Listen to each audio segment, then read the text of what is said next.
শোনো না, আমার কলেজ লাইফে আমার জন্য একটা ছেলে পাগল ছিল। আচ্ছা। তার নাম ছিল কৌশিক।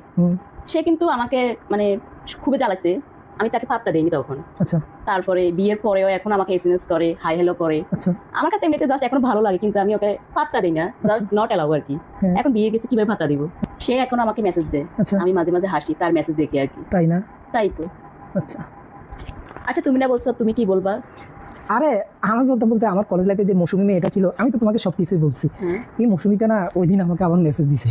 মেসেজ দিয়ে বলছে হ্যাঁ আমাদের কলেজ ক্যাম্পাসে নাকি পুনর্মিলনী অনুষ্ঠান করবে। তো সে বলতেছে আমরা পুনর্মিলনীতে রেজিস্ট্রেশন একসাথে করবো। তো আমি জিজ্ঞেস করতেছি কি জন্য একসাথে করবো? সে বলতেছে না মানে দোস্ত, আমি তো আসলে তোকে কলেজ লাইফেও খুব মিস করতাম, তুই তো আমাকে পাত্তা দিতি না, বিয়ে শাদিও করলি, একটা রূপসী, তোমার কথা সুনাম করছে, কিন্তু হ্যাঁ কিন্তু এখন সে কি জন্য জানি আবার একটু লুটপুটু করতে চাইতেছে আর কি।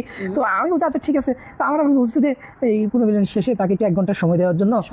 হ্যাঁ হ্যাঁ হ্যাঁ, এখন আসলে বিষয়টা আমার তো কেমন যেন লাগলো আর কি, বিষয়টা যার কারণে তোমার কাছে বলতেছি আর কি। আচ্ছা বাদ দাও, সেটা কথা বাদ দাও। তুমি আমার জন্য 1 কাপ চা করে আনো না। চা? হ্যাঁ 1 কাপ চা আনো না। চা তোমার মৌসুমীকে বলো, কলেজ লাইফের মৌসুমীকে। আমি তোমাকে চাটা দিতে পারবো না। না না না না, কি বলো? এই শোনো না, শোনো, এই 1 কাপ চাই তো দাও না। দেখছো তার প্রেমের কাহিনী এতক্ষণ আমি ধৈর্য সহকারে শুনছি, আর আমার কাহিনী যখন বলতে গেছি এই তার শরীরে তালা মারতেছে। হায় রে বেডি মানুষ, এটাই হচ্ছে নারী, তাদের কাহিনী শুনতে হবে, আর আমাদের কাহিনী শুনলে